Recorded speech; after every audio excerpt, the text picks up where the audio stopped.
गुरु प्रदोष व्रत कथा। जब प्रदोष व्रत गुरुवार के दिन पड़ता है तो उसे गुरु प्रदोष व्रत के नाम से जाना जाता है। मान्यताओं के अनुसार गुरु प्रदोष व्रत करने से पूर्वजों का विशेष आशीर्वाद प्राप्त होता है। यह व्रत जीवन में सुख समृद्धि को बढ़ाता है। इस व्रत की शाम में अर्थात प्रदोष काल में, जो कि सूर्यास्त के बाद आता है, उस समय भगवान शिव की विधि विधान से पूजा करने के बाद प्रदोष व्रत की कथा भी अवश्य पढ़नी चाहिए। आइए सुनते हैं गुरु प्रदोष व्रत की कथा। गुरु प्रदोष व्रत की कथा के अनुसार एक बार इंद्र और वृतासुर की सेना में घंघोर युद्ध छिड़ गया था। जब देवताओं ने दैत्य सेना को पराजित कर दिया था, यह देखकर वृतासुर को बेहद क्रोध आ गया और वह स्वयं ही युद्ध के लिए निकल पड़ा। आसुरी माया से उसने विकराल रूप ले लिया और फिर सभी देवता भयभीत होकर गुरुदेव बृहस्पति से सहायता मांगने के लिए गए। बृहस्पति देव बोले, पहले मैं तुम्हें वृतासुर के बारे में बतलाता हूँ। वृतासुर बड़ा तपस्वी और कर्मनिष्ठ है। उसने घोर तपस्या से भगवान शिव को प्रसन्न किया। वह शुरू से राक्षस नहीं था। इससे पूर्व वह चित्ररथ नामक का राजा हुआ करता था।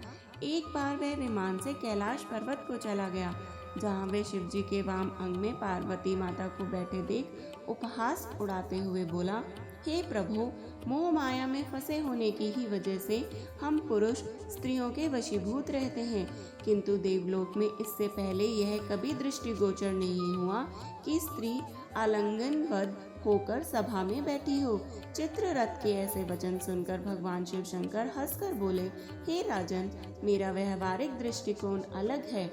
मैंने तो महाविष का पान किया है, फिर भी तुम एक साधारण जन की भांति मेरा उपहास उड़ाते हो। लेकिन चित्ररथ के ऐसे वचन सुनकर माता पार्वती क्रोधित हो गईं और उन्होंने चित्ररथ से कहा, अरे दुष्ट, तूने सर्वव्यापी भगवान शिव के साथ ही मेरा भी उपहास उड़ाया है। मैं तुझे श्राप देती हूँ कि अब तू दैत्य स्वरूप धारण कर विमान से नीचे गिर जाएगा। माता के श्राप के कारण ही चित्ररथ राक्षस योनि को प्राप्त हुआ और त्वष्टा नामक ऋषि के तप से उत्पन्न होकर वह वृतासुर बन गया। बृहस्पति देव आगे बोले, यह वृतासुर शुरू से ही शिव भक्त रहा है, इसलिए इसे हराना उतना आसान नहीं होगा। इसलिए इंद्र, मैं तुम्हें सलाह देता हूँ कि तुम बृहस्पतिवार का प्रदोष व्रत करके भगवान शिव को प्रसन्न करो। इसके बाद देवराज इंद्र ने विधि विधान गुरु प्रदोष व्रत किया, जिसके प्रभाव से इंद्र ने वृतासुर पर विजय प्राप्त कर ली।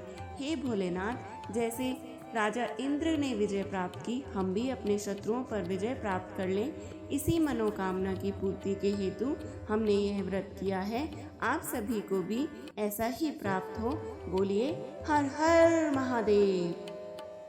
वह कथा जो प्रदोष व्रत में सामान्यतः पढ़ी व सुनी जाती है, उसको भी हमने इसी में शामिल किया है। तो आए बिना विलंब करे कथा श्रवण प्रारंभ करते हैं। प्रदोष व्रत की कथा। एक नगर में एक ब्राह्मणी रहती थी। उसके पति का स्वर्गवास हो गया था। उसका अब कोई आश्रयदाता नहीं था, इसलिए प्रातः होते ही वह अपने पुत्र के साथ भीख मांगने निकल पड़ती थी। भिक्षाटन से ही वह स्वयं का व पुत्र का पालन करती थी। एक दिन ब्राह्मणी घर से लौट रही थी तो उसे एक लड़का घायल अवस्था में कराहता हुआ मिला। ब्राह्मणी दयावश उसे भी अपने घर ले आई। वह लड़का और कोई नहीं, विदर्भ देश का राजकुमार था। शत्रु सैनिकों ने उसके राज्य पर आक्रमण करके उसके पिता को बंदी बना लिया था और राज्य पर नियंत्रण कर लिया था, इसलिए वह इधर उधर भटक रहा था। राजकुमार ब्राह्मण पुत्र के साथ ब्राह्मणी के घर रहने लगा। एक दिन वह मंदिर के पास गए और वहां पर एक अत्यधिक सिद्ध पुरुष से उनकी भेंट हुई और उन्होंने उनसे पूछा, हे ऋषिराज, यदि आप हमारा कल्याण करने के लिए कोई विधि बता सके तो कृपया बतला दीजिए। तब उन ऋषि जी ने कहा कि तुम प्रदोष का व्रत रखो, जिससे तुम्हें पूर्ण सिद्धि प्राप्त होगी। फिर उस ब्राह्मणी ने उनसे विधि पूछी। तब ऋषि महाराज ने उन्हें विधि बतलाई और उस विधि से वे तीनों ही व्रत रखने लग गए। एक दिन ब्राह्मण के दोनों पुत्र वन विहार के लिए निकल गए। तब वहां पर गंधर्व कन्याएं विहार कर रही थीं। उनमें से अंशुमति नामक एक गंधर्व कन्या ने राजकुमार को देखा और उस पर मोहित हो गई। अगले दिन अंशुमति अपने माता पिता को राजकुमार से मिलाने ले आई। उन्हें भी राजकुमार भा गया। कुछ दिनों बाद अंशुमति के माता पिता को शंकर भगवान ने स्वप्न में आदेश दिया कि राजकुमार और अंशुमति का विवाह कर दिया जाए। उन्होंने वैसा ही किया और अंशुमति के पिता गंधर्वराज ने उस राजकुमार को राज्य जीतने के लिए चतुरांगनी सेना दी और अन्य भी कई वस्तुएं उनकी सुख सुविधाओं के लिए दी।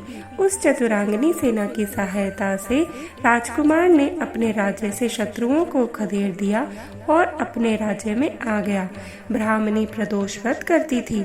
उसके व्रत के प्रभाव और गंधर्वराज की सेना की सहायता से राजकुमार ने विदर्भ से सभी शत्रुओं को खत्म कर दिया और पिता के राज्य को पुनः प्राप्त करके आनंद पूर्वक रहने लगा। राजकुमार ने ब्राह्मण पुत्र को अपना प्रधानमंत्री बना लिया। इस प्रकार ब्राह्मणी के प्रदोष व्रत के महात्म्य से राजकुमार और ब्राह्मण पुत्र के दिन फिर गए। हे शंकर भगवान, जैसे उस ब्राह्मणी, राजकुमार और ब्राह्मणी पुत्र के दिन फेरे, वैसे ही अपने अन्य सभी भक्तों के दिन भी फेरे। हर हर महादेव। कथा सुनने से पूर्व कृपया हमारे चैनल को सब्सक्राइब कर दीजिए। साधारण सा प्रस्तुतिकरण पसंद आ रहा हो तो कृपया लाइक व शेयर अवश्य कीजिए और कमेंट में ज़रूर से ज़रूर लिखें हर हर महादेव।